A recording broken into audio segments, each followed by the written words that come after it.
Hello friends. तो कैसे हो आप लोग? मुझे उम्मीद है कि आप लोग बिल्कुल ठीक होंगे। दोस्तों, मैं आपको पहले बता दूं कि ये मार्केटिंग मिक्स का ही दूसरा पार्ट है।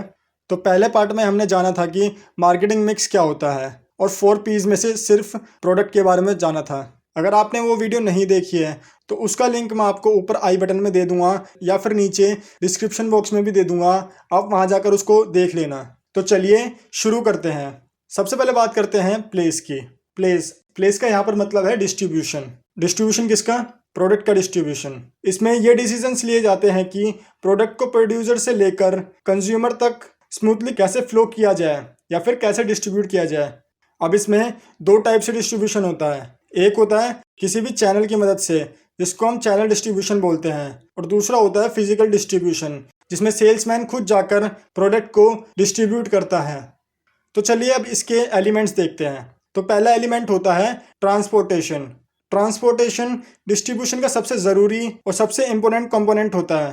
इसमें जो डिसीजंस लिए जाते हैं वो कुछ इस तरह लिए जाते हैं कि ट्रांसपोर्ट कैसे किया जाए, अपने खुद के व्हीकल से या फिर व्हीकल को हायर किया जाए। डिलीवरीज का टाइम कैसे सेट किया जाए, मतलब शेड्यूल कैसे बनाया जाए। ट्रांसपोर्टेशन का खर्चा कौन उठाएगा, प्रोड्यूसर या फिर डिस्ट्रीब्यूटर। तो ये सारे डिसीजंस होते हैं जो कि ट्रांसपोर्टेशन में लेने पड़ते हैं। और ट्रांसपोर्टेशन के कुछ मोड्स होते हैं, जैसे कि रोडवेज, रेलवेज, वाटरवेज, एयरवेज और पाइपलाइंस, जिनका इस्तेमाल करके प्रोडक्ट को ईजिली ट्रांसपोर्ट किया जाता है। वेयर हाउसिंग मतलब गोडाउंस, ये ज़्यादातर जो सीजनल प्रोडक्शंस होती हैं उनमें काम आता है। जैसे कि अगर कोई प्रोडक्ट सिर्फ एक पर्टिकुलर सीजन में बिकता है तो उसको हम गोडाउंस में रखते हैं, मतलब उसकी वेयर हाउसिंग करते हैं। और जब उसकी ज़रूरत होती है या फिर पब्लिक डिमांड करती है तो उसे जल्दी से निकाल कर सेल किया जाता है। तो इसके बाद आता है इन्वेंट्री लेवल। इसमें होती है लिस्टिंग। इसमें लिस्ट बनाई जाती है कि कितना सामान स्टॉक करना है, कितने समय के लिए करना है और कितनी जगहों पर करना है। और इन्वेंट्री में कुछ खर्चा भी आता है जो कि पूरे बिजनेस को अफेक्ट कर सकता है। तो इसीलिए इससे रिलेटेड जो भी डिसीजंस होते हैं उनको बहुत केयरफुली डिसाइड करना चाहिए। इन्वेंट्री के डिसीजंस के लिए कुछ फैक्टर्स को जानना बहुत ज़रूरी होता है, जैसे कि मोड ऑफ डिस्ट्रीब्यूशन क्या है, मतलब कौन से वे से हम प्रोडक्ट को ट्रांसपोर्ट करेंगे, वाटर वे से, एयर वे से या फिर रोड वे से। दूसरा फैक्टर होता है location of the warehouse. Warehouse की लोकेशन आसपास होनी चाहिए जिससे कि किसी भी प्रोडक्ट को जल्दी से मार्केट में अवेलेबल किया जा सके। Now the last factor is communication facilities. Communication facilities भी अवेलेबल होनी चाहिए ताकि स्टॉक की सारी जानकारी, कि कितना स्टॉक बचा है, कितना स्टॉक बिक चुका है, उसकी सारी जानकारी बिजनेसमैन को पता चलती रहे। Now the last one is channel level and intermediaries. Marketing में चैनल्स को अलग अलग लेवल्स के हिसाब से डिफ्रेंशिएट किया गया है, जो कि डिपेंड करता है कि नंबर ऑफ इंटरमीडिएटरीज कितने हैं। तो जो डिफरेंट चैनल्स हैं उनमें से पहला है डायरेक्ट मार्केटिंग। इसमें क्या होता है कि मैन्युफैक्चरर्स जो होते हैं वो अपना प्रोडक्ट खुद ही कंज्यूमर को सेल करता है। फिर आता है वन लेवल चैनल, जहाँ पर गुड्स को एक इंटरमीडिएटरी के जरिए सेल करवाया जाता है। और इसी तरह अगर इंटरमीडिएटरी बढ़ते जाएंगे तो चैनल का लेवल भी बढ़ता जाएगा, 1 2 3 एंड सो ऑन। तो चलिए अब नेक्स्ट पी की बात करते हैं। तो नेक्स्ट पी है प्राइस। किसी भी ऑर्गेनाइजेशन में प्राइसिंग का बहुत ज़्यादा इंपॉर्टेंट प्लेस होता है, क्योंकि इसके ज़रिए ही जो एक्सचेंज प्रोसेस होता है वो कंप्लीट हो पाता है। और जो ये पी होता है इसको हम रेवेन्यू जनरेटिंग भी बोलते हैं, क्योंकि अगर प्राइसिंग नहीं होगी तो ऑर्गेनाइजेशन को प्रॉफिट अर्न कैसे होगा। लेकिन हाँ, प्राइसिंग रीजनेबल होनी चाहिए, क्योंकि अगर आपने एक बहुत बढ़िया प्रोडक्ट बनाया है और जहाँ पर उसकी बहुत ज़्यादा डिमांड है वहाँ पर उसको डिस्ट्रीब्यूट भी कर दिया, लेकिन प्राइस को रीजनेबल नहीं रखा, तो आपका जो प्रोडक्ट है वो नहीं बिकेगा।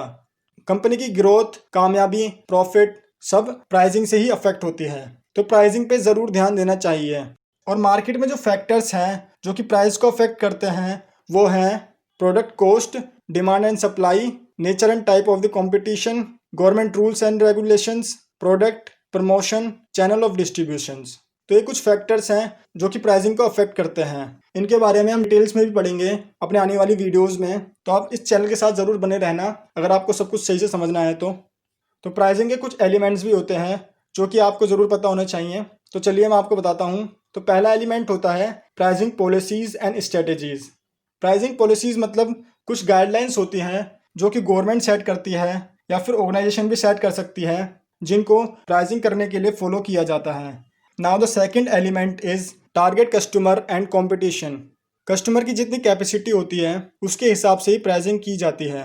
आपने जिस किसी भी कस्टमर को टारगेट किया है, आपको देखना पड़ेगा कि उसकी कैपेसिटी कितनी है, कि वो कितना पैसा खर्च कर सकता है। तो उसी के हिसाब से आपको अपने प्रोडक्ट की प्राइसिंग सेट करनी पड़ेगी। तो जो टारगेट कस्टमर होता है उससे प्राइसिंग बहुत ज़्यादा अफेक्ट होती है। और दूसरा है कंपटीशन ऑफ मार्केट।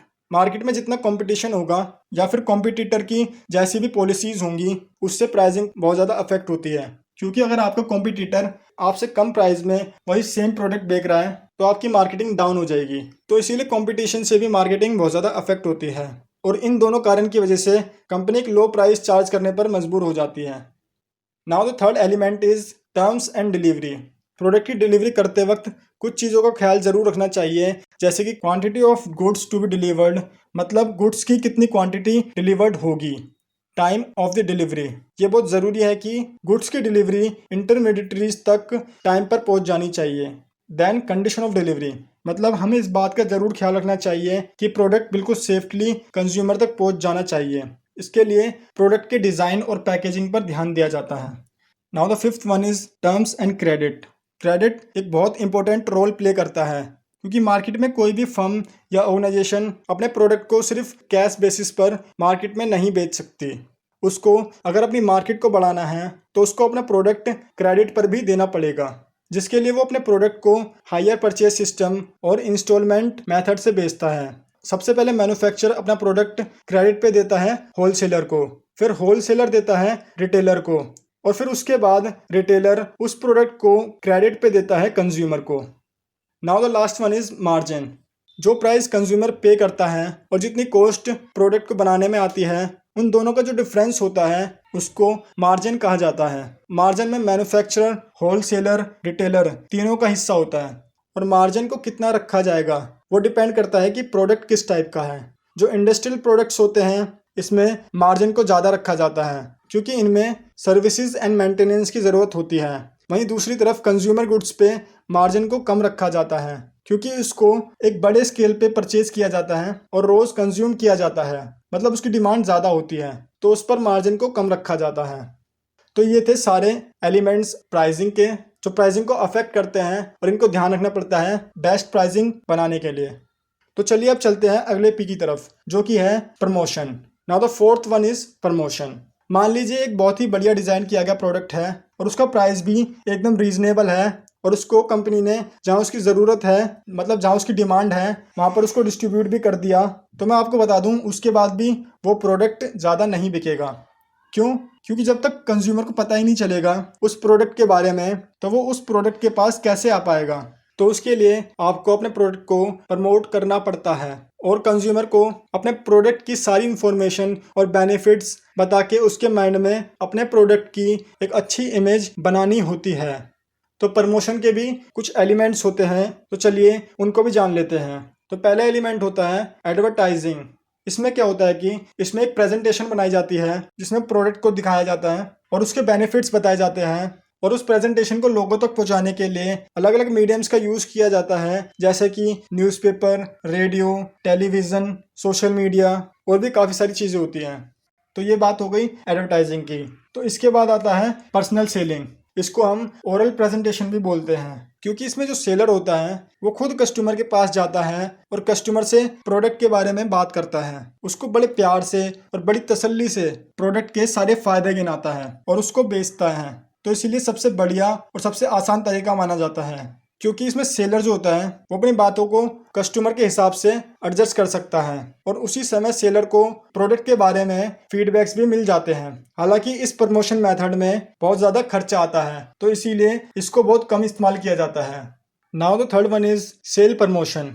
इसमें जो कंपनीज होती हैं वो प्रोडक्ट के साथ कुछ ऐसी इंटरेस्टिंग चीज़ें रखती हैं जिससे कि कस्टमर खुद ही प्रोडक्ट खरीदने चला आता है, जैसे कि coupons, contest, discounts, gifts, by one get one free offers, और ये सारी चीज़ें प्रमोशन में बहुत काम आती हैं और ये मीडिया एडवर्टाइजिंग और पर्सनल सेलिंग में भी इस्तेमाल किया जाता है।